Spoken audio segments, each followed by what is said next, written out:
Hello, I'm the nostalgia critic guy, remember? So you don't have to. There truly is an art to disagreeing, isn't there? If I was to say give my opinion on a Star Wars movie and people typed in all caps you're wrong and I'm going to circumcise you with a lightsaber scalpel, it wouldn't mean much anymore as it's kind of become the norm. I can't help but wonder if a fictional character satirizing this way of communicating somehow played into this, but probably not. However, if I was to say mock a show past my time for being annoying, and an overwhelming number of people came up to me and responded in all their passion, I kinda like that show. It weirdly gets me thinking maybe there's something to reanalyze. And when a movie based on that show has over 7 million hits on YouTube, it's definitely worth taking another look at. Totally Spies, the animated show running on and off from 2001 to 2014, piqued my interest at first because it was one of the few shows that borrowed from the style of anime. Remember, this was before Teen Titans and Avatar, so this was kind of a rare thing to see. I know you had Thundercats and Transformers, but you know what I'm talking about, the big eye, big mouth, big sweat beads, that style. That kind of thing was almost never shown on American television. But when I watched the show about 3 dim-witted girls from Beverly Hills working with a spy agency to stop evildoers, I quickly picked up... Okay, not to get all horoscope-y, but hello? Isn't this like the biggest cosmic... This wasn't my thing. Years later, however, the show has gained quite a following. Do a search on YouTube and you'll find videos with millions of views. There's 2 things I've learned looking this over. One is the videos with the most views have, shall we say, specific interests. Oh my. But the other thing is I don't think that makes up the majority of the fan base. I don't think. There seems to be a lot of cosplays, articles, fan videos, books, comics, games, all tying back to the successful series. I always saw them as a slightly less scary version of Bratz, but seeing the following it has, there has to be more to it. So I'm looking over their most watched property online. Again, I'm assuming. Their prequel film released in 2009. To see if there's something of value that holds up all these years later. So get out your man-eating compacts and your lipstick swords. I don't know, I didn't watch the show. This is Totally Spies, the movie. We open with a giant crowd in Hollywood coming to see... You don't know everything about me. But it looks like Rob is hypnotized before the show to walk outside and be abducted. Fabulous. I'm finally allowed to be in the Thundercats reboot. That one? Fuck! Cut to the next day where we see Beverly Hills is still Beverly Hills. Come on, sweetie, let's go for a walk. Greg, we need a lady's voice. Can you say something? Come on, sweetie, let's go for a walk. Perfect. Do you want to take 2? It's the Totally Spies movie. Oh, okay. As we see one of the girls named Alex trying to find a gym. Submersive hydrocycling. You laugh, but I've seen that on Goop. We then zoom out to see Earth, and then zoom back in to see another girl named Sam. Just to remind you, the planet still exists. Oh, who am I kidding? We need that reminder. And we see her enter what's supposedly a bookstore. Can you tell me where you keep your books? Oh, we don't carry books anymore. They scare the customers away. Print is so last century. We only sell tweets. Most of them are about how people are stupid for not reading anymore. Planet check number 2. Is Google Earth just ADHD today? Where we see the 3rd girl, Clover, shopping for boots. All you need to know is that they're too expensive for you. That is like so rude! I just love Beverly Hills! Don't think I could count how many complexes were represented in that scene. It looks like all 3 of them are being watched as a laser from a satellite zaps a giant sushi roll and tries to squash them. On any other show, that might seem strange. We're not the only ones in trouble! Check out that poor little piggy! Okay, was this a creative writing assignment? Combine giant sushi, spy girls, and a pig all into one scene? If so, this would be the first A and F combo I'd ever give. It looks like they're masters of sushi pig saving ninjutsu as they save the little tyke and the 3 strangers introduce themselves. It's a total pleasure to meet you both. Yeah, we could go and have a ginger avocado milkshake to forget about our emotions. Thank God for that close-up. How else would I know that Sam secretly saw herself as bigger than the other 2, leading her insecurities to self-defeating delusions of grandeur? Oh, or it's just style for the sake of style, but I give this film more credit. Bergman's ghost is watching with great interest. A spoiled brat named Mandy drives onto the scene to hammer home the message that being self-absorbed is bad when you're not the lead, but good when you are. I have a polka dot on stripe restraining order which you have clearly just violated. The secret to making your characters less annoying. Place them against even more annoying. So, what's on the agenda for the first day of school, Mandy? Trample the football captain's heart? Someone tell Edward Norton he's been out-nasaled. All new students are required to go to the principal's office, which just happens to be only our 3 leads. I don't suppose you ladies could break away from your fraternizing to meet your new principal? I just got done captaining an airship, fighting a bug army, and divorcing the Monopoly guy. I took his monocle, that's why everyone thinks he has one. Just because you're new here does not mean you'll get any special treatment. I'll be watching you. Well, if school comedies have taught me anything, it's they're gonna get along great. And she puts her dick in a pie. Mandy pretends to befriend the new girls by getting them a latte with extra foam.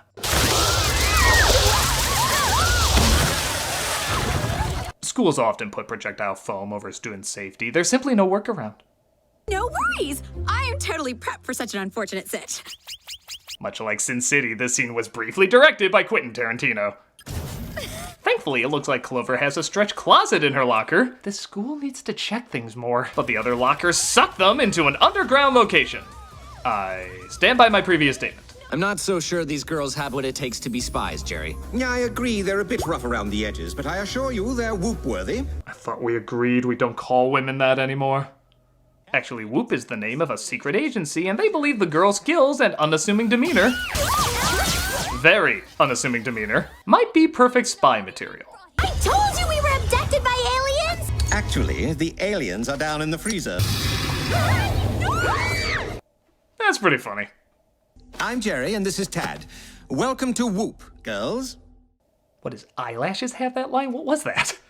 Not only did I arrange for you to be transferred to Bev High, but I also arranged the sushi test. After monitoring you, Sam, and Alex for years, I've determined that you have quite an aptitude for espionage. There are so many things not okay with this. The girls seem to have the same vibe, and they turn down the offer to be spies. Under no condition are you to mention what you've seen or heard here to anyone. You'll have us eliminated? Of course not. We stopped doing that in the 90s. Ever wonder what happened to Joey Lawrence? They're returned back to school, but at the local mall, a strange attraction called the Fabulizer claims it can give anyone the makeover they've always wanted. The perfectly arched right eyebrow, custom engineered to a sumptuous 47.2-degree angle. The impossible act of them protruding over your bangs naturally signals you're either diseased or Sailor Scout. Of course, a ton of people flock to it as later that night, Sam has a dream. You can't run away. You will be spies. Spies, spies, spies. I FaceTime with Ari Aster for only 2 minutes. These are the dreams I have when I do that? It looks like Whoop continues to infiltrate the girls' lives until they decide they've had enough and agree to work with them. They go through intense training and eventually find they like working together and become official spies. It's gonna be a pleasure working with you. The pleasure's all mine. Are there any Whoop rules against inter-office romance, Jer? For the last time, I'm taken, Clover. They get started on their first mission, locating various celebrities who mysteriously vanished. Happy Wolfman. Hey, I've heard all about this guy. He's a pet motivational speaker. Anyone feel like what was satire back then would just be an app today? The girls draw up some upgrades to their uniforms. No. No. I don't think so. We're already ripping off Kim Possible. Keep the lawsuits to a minimum. And they finally agree on their classic designs. Now for your new gadgets. The Compounder, a communication device supercomputer, discreetly concealed in the shape of a makeup compact. Your next toy, I mean link here, I mean gadget. They're sent to the house of the motivational pet speaker and sneak in to get some answers.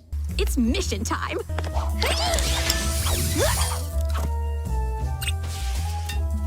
The gate was open, you dumbass. They disguise themselves as a family and decide all that's missing is a pet. You! What are you still doing with that thing, Alex? Follow-up question, it's been days. How many animal cruelty laws have you broken? Oh, that reminds me, it's been a week. I should let him out.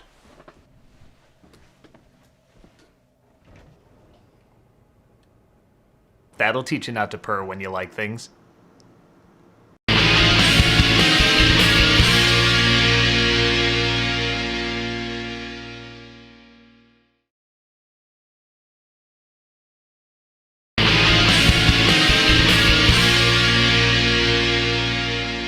Enter the pet motivator's house and use the pig as a distraction.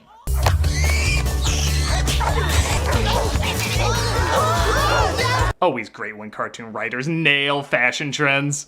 They look like the thrown out designs of the new Warriors reboot. Yes, some designs were thrown out. It's locked. Hey! Didn't know spy gadgets included magic. They sneak into his office and try looking for clues. Man, this spying stuff is a lot harder than I thought. Really? That's not even worth a huh? They look at the security camera and find he used the fabulizer before disappearing. So they go to one of the fabulizer locations and discover its popularity is growing faster and faster. Do you long to be more popular at school? Do you desire the joy of being a 10 over the pain of being a 2? In this world where absolutely no ugly people exist, transform yourself from beautiful to so hideous you must have money. The spies report back to Whoop, realizing they're missing their classes. Whoop has high-tech holograms standing in for you. Yeah, okay, there's a decent laugh every once in a while. Regardless, they're asked to be flown back to school while they study up on a trigonometry test. The square of the length of the side opposite the right angle, which we call the hypotenuse, is equal to the sum of the squares of the lengths of the two other sides? Now she's smarter than the Scarecrow and the Wizard of Oz. Sum of the square roots of any two sides of an isosceles triangle is equal to the square root of the remaining side. That's a right triangle and a hypotenuse. Your mission was in vain! Their plane is attacked though, so they try to outmaneuver them.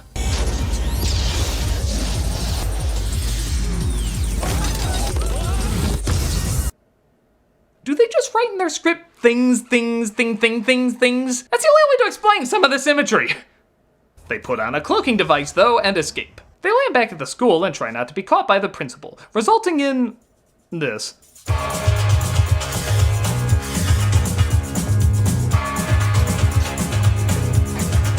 Problematic. The spies quickly realize, though, everyone at school has gotten a makeover from the fabulizer. Suspecting a connection to the disappearances, they decide to follow Mandy, who's also been fabulized. But the principal says she found Sam's hair in a hole they cut through the wall and she gets detention. But I've got the goods on you. A shame Sam is the only redhead in the entire school. Hi! Tragically unfashionable and a criminal.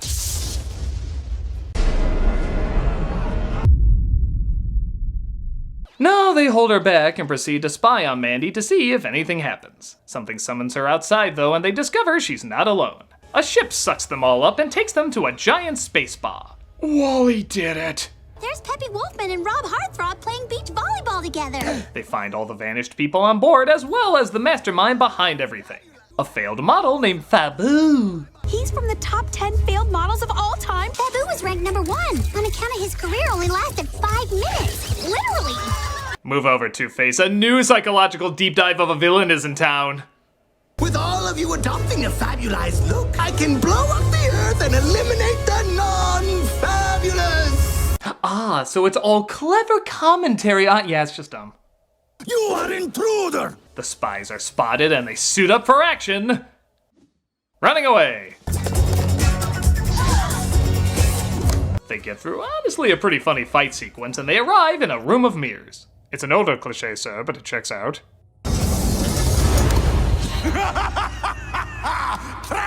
Well, thank God they did nothing with that and they just encased them in giant tubes. Yuri was kind enough to build me Fabutopia and the Fabulizer. Fabulizer is more like it. I gotta hear that again. Fabulizer is more like it. Maybe it's because they're trapped in giant vibrators, but we did all hear the same thing, right? Conformity is so 3 years ago? Because when everyone looks the same, beauty has no meaning. People obsessed with looking good saying it doesn't matter how you look. Isn't that the exact definition of Instagram? Speaking of which, he says he's gonna make them ugly and launch them into space. But worse, he's gonna make them ugly! Have you ever met a high school boy? You're still bangable. Tad arrives before they're launched into space just to tell them he's a double agent and he's not gonna do anything about it. Someone who seems so nice could turn out to be such a lame-o. Naive much? Apparently you've never heard of a double agent. Is he technically mansplaining? I ironically need it mansplained. They use their spy gum to escape and get ready to save all of planet Earth. But priorities first. I'm not saving anyone until I get my face back. And now that's more like it. You really do put the awe in awful. Tad tries stopping Fat Boo, but gets his ass handed to him. Wow, Tad, you're doing a real bang-up job on the mission you hijacked from us. I don't understand. How did you girls escape? Why was he smiling when he said that? They fight them off, but the missile is launched to blow up the Earth. Look, there goes Babu and another one of his tricked out rides. Bye-bye, little spies. Here's the petition to get that cat his own show. Don't act like we all weren't thinking it! They try looking up the Whoop Guide for advice, but they find it's written in code, leading to another pretty funny bit. Don't worry, guys. I think we can still use it. Ah, great, now you're gonna blow up Mars. We were just about to call it Earth 2! Jerry flies in to save them, though, and they get everyone off the station before the missile hits it. Wait! There's Oinky! Run, Oinky, run! Ah, come on, we can be a little mean. But they still have to catch Fat Boo, so they use their jetpacks to find him. Fat Boo is caught, and the following day they're introduced to Taz's replacement, Vincent. Hi there. He's from our Paris office. So anything we say is wrong and beneath him. It looks like Alex and Clover get dates too with the guys they saved. But Sam still has detention with the principal, who suddenly has been replaced. Are you Samantha? I've just reviewed your academic records and was quite impressed. I look forward to having you as one of my students. Wait, sorry, I confused you with another Sam. You're expelled. What do you think happened to Ms. Scritch? Hello, students. My name is Miss Scritch. I'll be teaching you Inuit history as taught from the movie North. Mandy pulls up and demands the three of them clean the gunk off her windshield. No props. I hope you like extra foam. Shit got real! Actually, it's a pomade grenade, and the spies are called on another mission immediately after. But look on the bright side, Clover! At least we're best friends forever! Yes, because that was really called into jeopardy in this movie. It's like ending Batman with, "At least my water bill is paid." I mean, it's true, but it doesn't mean much here. So that was Totally Spies the movie, and it's still not for me. But just because it's not for me doesn't mean it's bad. For kids, anyway. The animation is great, there's a decent chuckle every once in a while, and unlike something like Bratz, which glorifies shallow beauty traditions, this one kinda mocks them. The girls aren't that bright, but that's part of the joke. They're still capable of finding clever ways to solve problems, it's just done with a self-absorbed cynicism. Honestly, the entire environment kinda has that vibe. As opposed to Kim Possible, where what was being satirized was the spy lifestyle, here what's being satirized is the Beverly Hills lifestyle. I just still find them so annoying. But I can see how someone can enjoy growing up with this, and I personally don't think they're harmful. But what are your thoughts? Were they a hilarious trio you love to go on adventures with? Or were they just a little too good at being dumbasses? Let me know below if you think the Totally Spies series was totally worth it, or totally not. I'm a nostalgia critic, guy, remember, so you don't have to. Fadulizer is more like it.